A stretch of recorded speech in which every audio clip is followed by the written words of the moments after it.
कमल चुनाव चिन्ह के संकल्प के साथ जय जय श्री राम, जय जय श्री राम, जय जय श्री राम, जय जय श्री राम, जय जय श्री राम। धन्यवाद माननीय मुख्यमंत्री योगी आदित्यनाथ जी। अब आभार प्रदर्शन के लिए मैं आह्वान करता हूं सम्मानित वसुंधरा बग्गा जी को, आप आकर के आभार प्रदर्शन करने में बग्गा।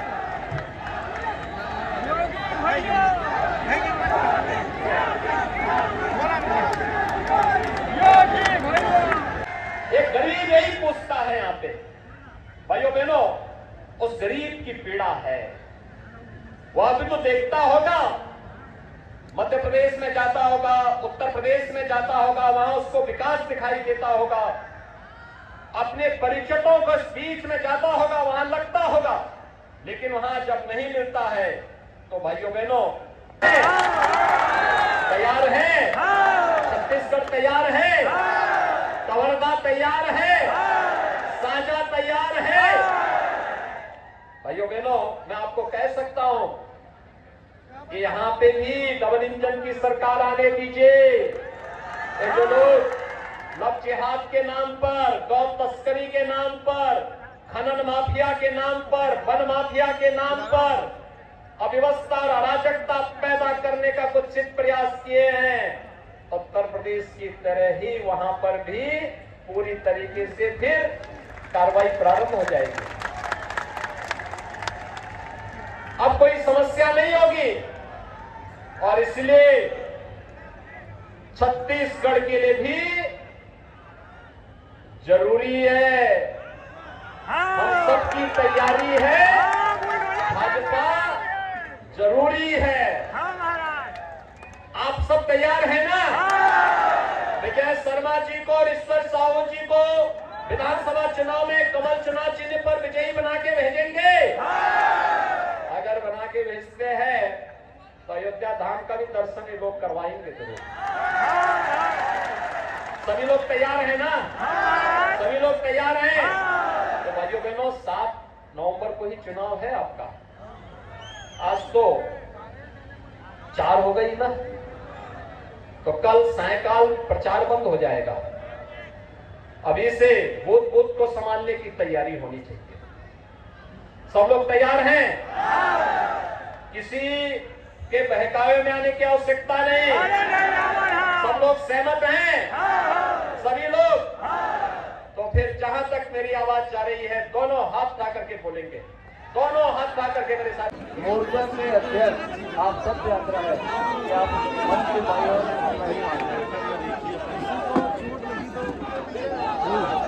भारतीय जनता पार्टी आपको देगी, कांग्रेस आपको नहीं दे पाएगी। और आज इसीलिए यहाँ का गरीब पूछता है इसी बात को लेकर के।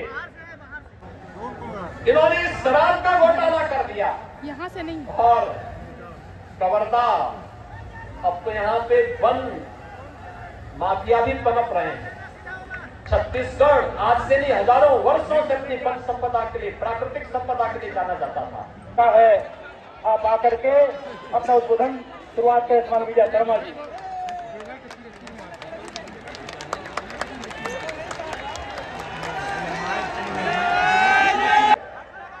आपके समाचार सुन सुन के हम कवर्धा वाले तको सीख ले हैं। अब कवर्धा तको बुलडोजर राज के जरूरत है भैया। और प्रार्थना करते महाराज जी से, एक बुलडोजर कवर्धा भेजते हो महाराज जी।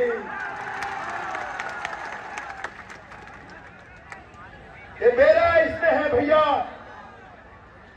मंच में विराजमान जम्मू हमारे नेतागण, आदरणीय हमारे सांसद संतोष पांडे जी, आदरणीय हमारे नेता डॉक्टर सियाराम साहू जी,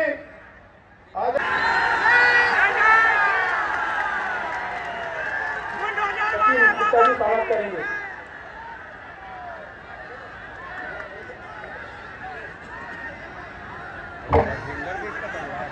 नाथ पंडा से आप सब आ जाएं। सम्मानित योगी आदित्यनाथ जी का स्वागत करें। छत्तीसगढ़ ननिहाल जैसा है। भगवान राम की ननिहाल यही छत्तीसगढ़ में थी। माता कौशल्या का मायका यही छत्तीसगढ़ है। और छत्तीसगढ़ के लोग अभिभूत होंगे ही जब अयोध्या में प्रभु 500 वर्षों के बाद अपने स्वयं के मंदिर में विराजमान हो रहे हैं। तो भाइयों बहनों, उत्तर प्रदेश और देश तो आह्लादित है ही, उससे दुगनी खुशी छत्तीसगढ़ के नागरिकों को होनी चाहिए।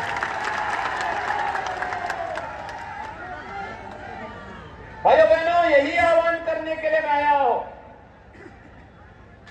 देखिए, छोटी सी गलती कितना नुकसान कर देती है। यहां पर हमें सुनने को मिलता है जब राम भक्तों पर रामनवमी के जुलूस को सरकार प्रतिबंधित कर रही है। कितना दुख होता है।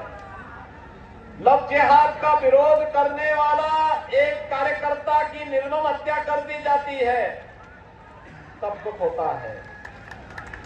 उत्तर प्रदेश में भारतीय जनता पार्टी की डबल इंजन की सरकार है। भाइयों बहनों, लव जिहाद को पूरी तरह बैन किया गया है, कानून बनाया गया है उसके खिलाफ। धर्मांतरण के खिलाफ कानून बनाया गया है। कोई इलीगल कन्वर्जन नहीं कर सकता है, और करेगा तो फिर खामियाजा भी भुगतेगा। और भाइयों बहनों, यही नहीं, छोटी सी एक गलती कितना नुकसान कर देती है अन्नदाता किसानों का, युवाओं का, बहन बेटियों का, धार्मिक पर्व और त्योहारों का, विकास का। सर्वे अटल बिहारी वाजपेयी जी के नेतृत्व में जिस छत्तीसगढ़ की स्थापना हुई थी, जिस छत्तीसगढ़ को भारतीय जनता पार्टी की डॉक्टर रमन सिंह जी की सरकार ने विकास की एक नई ऊंचाइयों तक पहुंचा करके, विकास का गढ़ बनाया करके एक विकसित छत्तीसगढ़ के रूप में स्थापित करने के अभियान को आगे बढ़ाया था। भाइयों बहनों, मात्र 5 वर्ष के अंदर कांग्रेस ने अपने संस्कारों के अनुरूप यहां के विकास को पूरी तरह बाधित कर दिया, पूरी तरह बाधित कर दिया। कवर्धा हमारे लिए काशी जैसी पवित्र है, और शरारतन यहां पे अकबर जैसा व्यक्ति को बिठा दिया।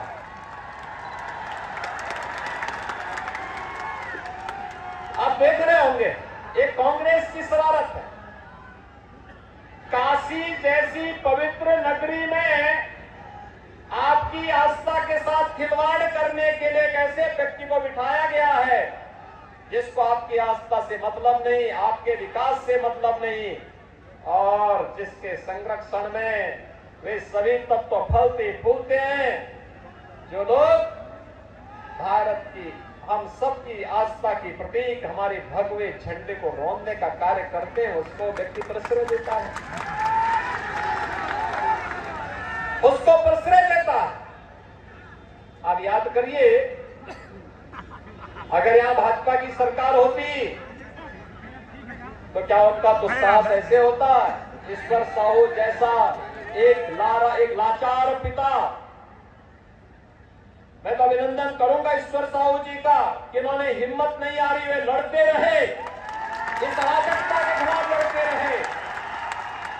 और आज भारतीय जनता पार्टी ने अपने एक सच्चे कार्यकर्ता के मान को बढ़ाने के लिए साजा विधानसभा क्षेत्र से उन्हें प्रत्याशी बना करके उतारा है। मैं तो साजा विधानसभा क्षेत्र के सभी मतदाताओं से अपील करूंगा, ईश्वर साहू जैसा कार्यकर्ता जाएगा तो किसी भी मां, बहन, बेटी या किसी भी अन्य हमारे अन्नदाता किसान या किसी नौजवान को अपने को बलिदान नहीं देना पड़ेगा, और किसी विधर्मी और किसी दुराचारी की हिम्मत नहीं कि वह किसी निर्दोष कार्यकर्ता पर उसका हाथ उठा ले, उसका बाल बांका भी कर ले। ये भारतीय जनता पार्टी की सरकार में नहीं हो सकता। और इसीलिए भाइयों बहनों, ये केवल चुनाव की लड़ाई नहीं, ये अस्तित्व की लड़ाई है, आप सबके अस्तित्व की लड़ाई है। एक तरफ भारत विकास की नई नई बुलंदियों को छूता हुआ आगे बढ़ रहा है और प्रधानमंत्री मोदी जी के नेतृत्व में जैसे विकास का एक व्यापक रोड मैप उन्होंने पूरे देश के लिए बनाया, जो राज्य उसका अपने आप सही ढंग से लागू कर पा रहे हैं, उस रोड मैप को लागू कर पा रहे हैं, उसका लाभ उन्हें मिल रहा है। जैसे उत्तर प्रदेश में 5 वर्ष में हमने 55 लाख गरीबों को एक एक आवास उपलब्ध करवा दिया। 55 लाख गरीबों को एक एक आवास। लेकिन भाइयों बहनों, छत्तीसगढ़ में कांग्रेस की सरकार मोदी जी के द्वारा दिए गए पैसे को भी गरीबों तक नहीं पहुंचा पाई और 16 लाख गरीबों को भी आवास नहीं मिल पाया। 16 लाख गरीबों को भी आवास नहीं मिल पाया।